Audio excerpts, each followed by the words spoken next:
É o cara que serviu como um instrumento jurídico correto à época para punir alguns dos muitos malfeitos do país e depois ele mesmo serviu para desarmar o que ele mesmo armou, enfim.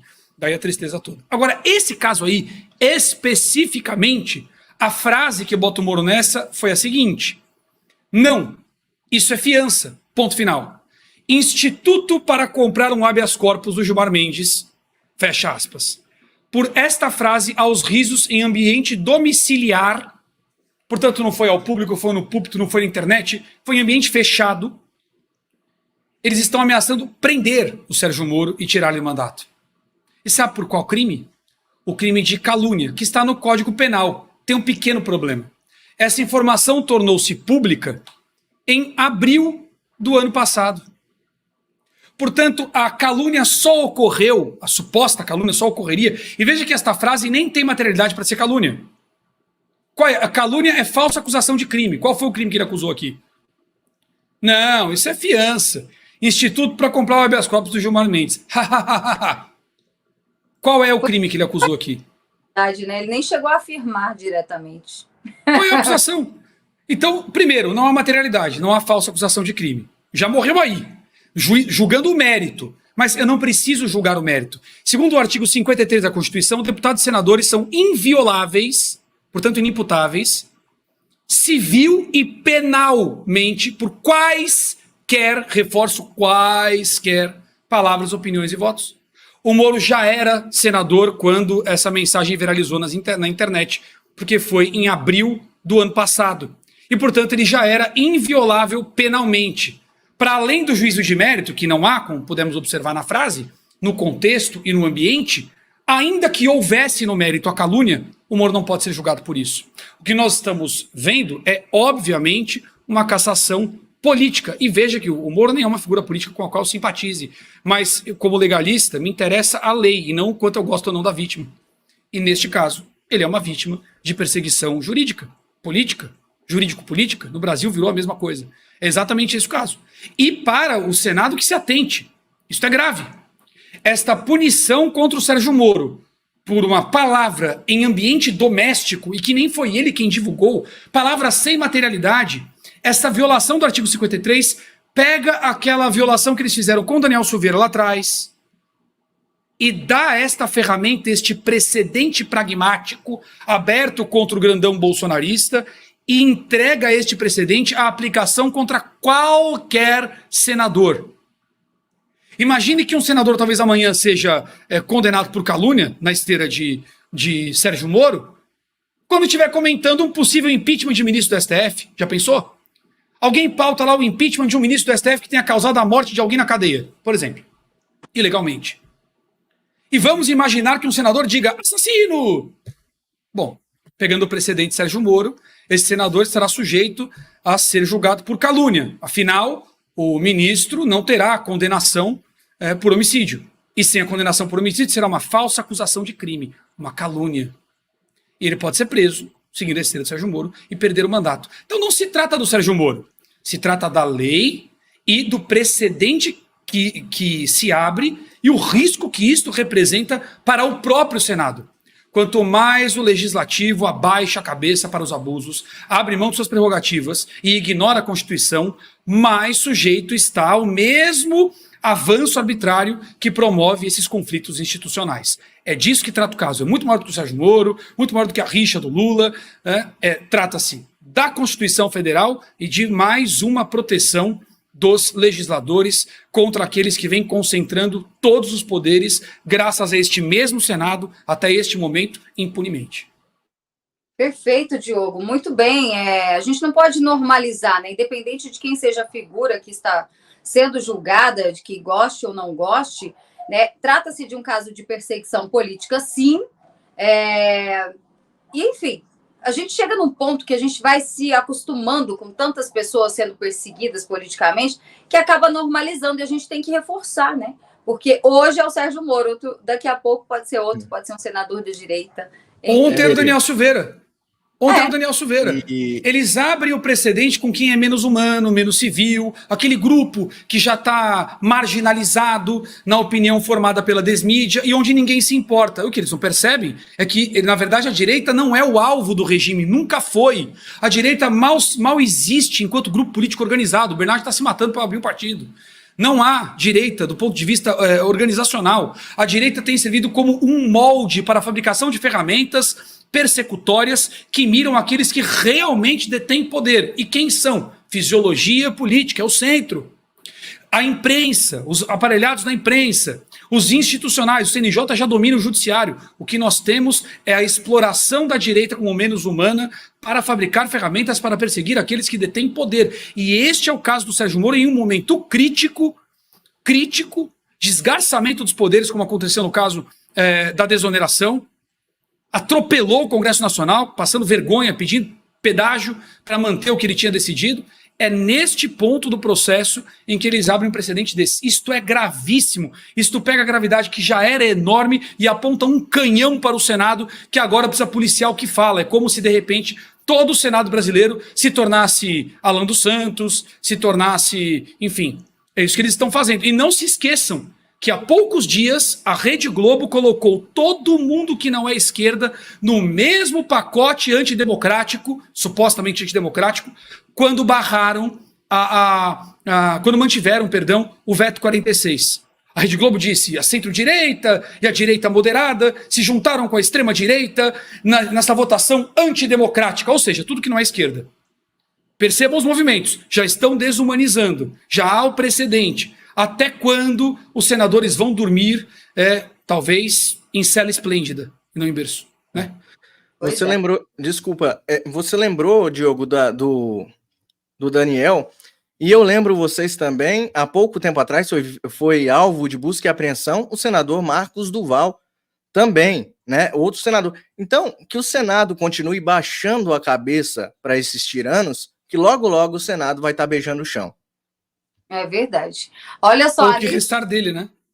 Oi? Pior, ou o que restar dele. É isso aí. Eu tô de olho aqui também no nosso chat, a Neide. Neide disse que acabou de chegar, tá atrasada, não tem problema, viu, Neide? Já aproveita e deixa o like aí. Você que tá aqui pela primeira vez, se inscreve no canal. E bora para a próxima pauta. Olha só. O Tribunal de Justiça de São Paulo... Berenice, mas pauta de São Paulo? Calma, que o assunto é nacional, tá? Afeta a todos.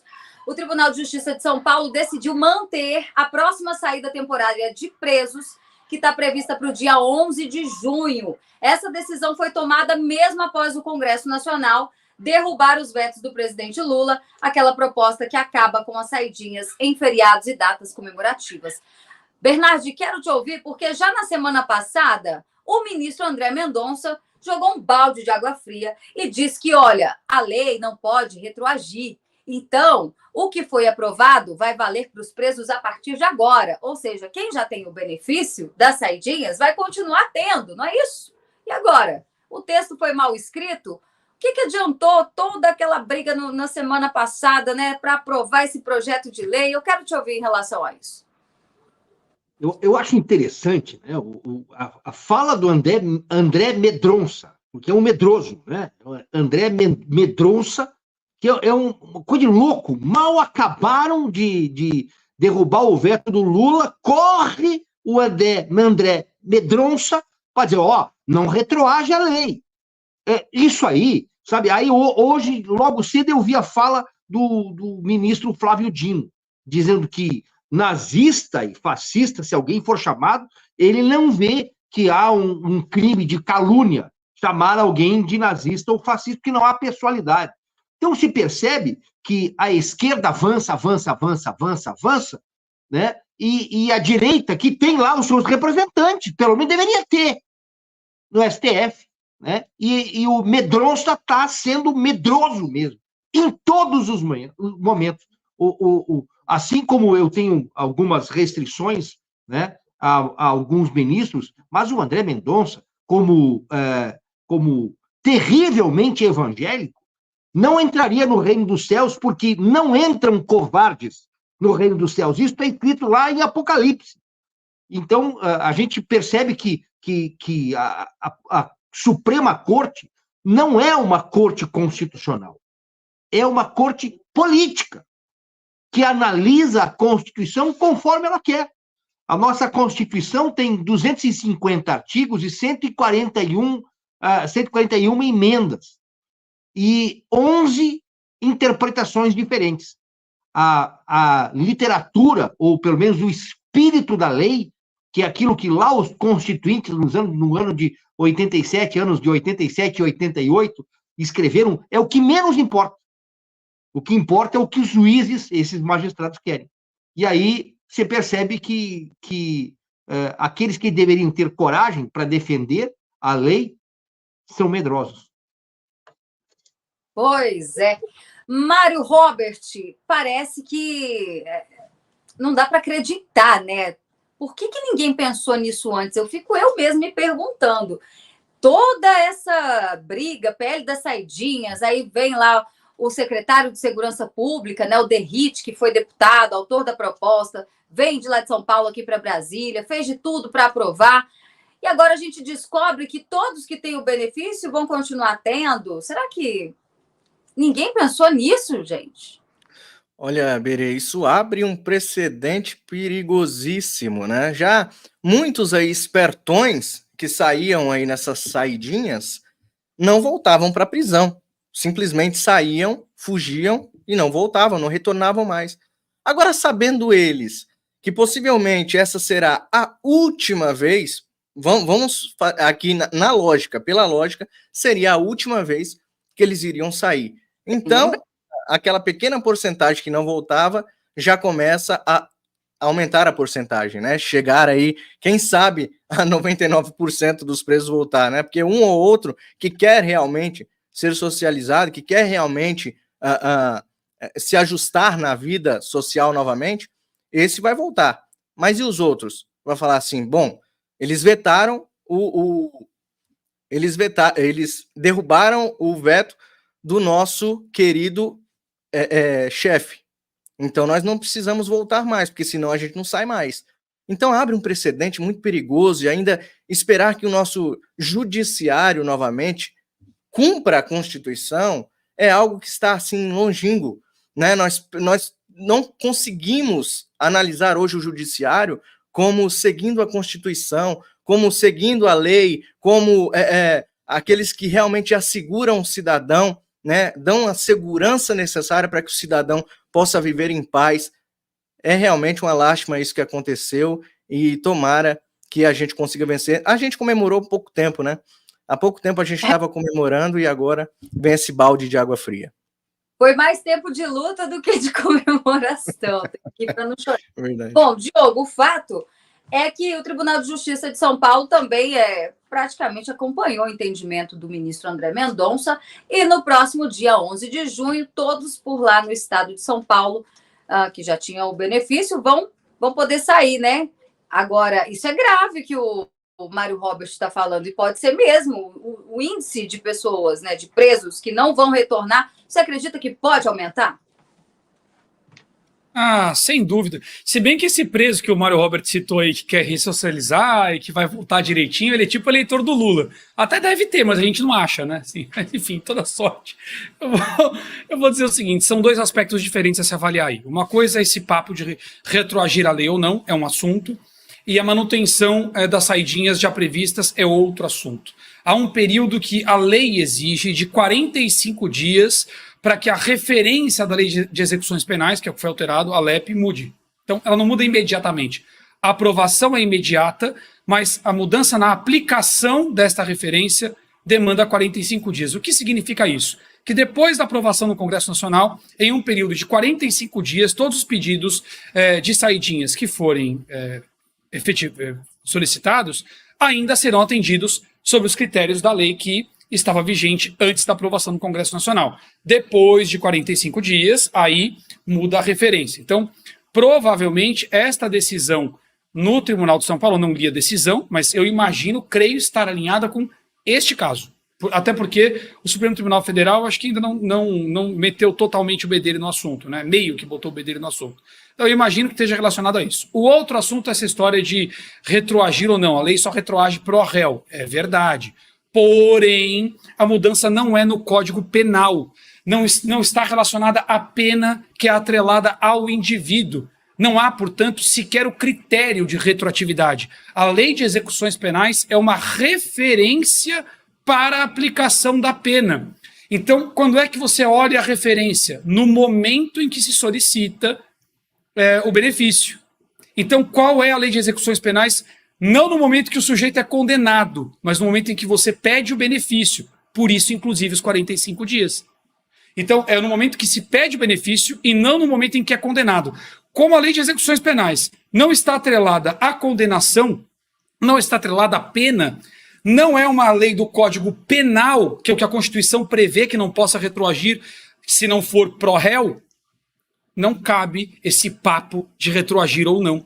A Constituição é muito clara. Ela se refere ao Código Penal. Lei de Execuções Penais, LEP, é uma coisa, Código Penal é outra. Não está no Código Penal, portanto, não há essa questão constitucional para se avaliar se ela retroage ou não. Ela não é algo atrelado à condenação, para retroagir ou não. Reforçando. É uma referência. Opa, fulano pediu não sei o quê, deixa eu ver na referência. Ó, não tem mais, já passou os 45 dias. Um abraço. Não é, ele foi condenado a 20 anos de cadeia e quando ele foi condenado, tinha a saidinha. Sim, se ele pedisse naquele momento, ele teria. Ponto. Não, você não vai na ficha de condenação do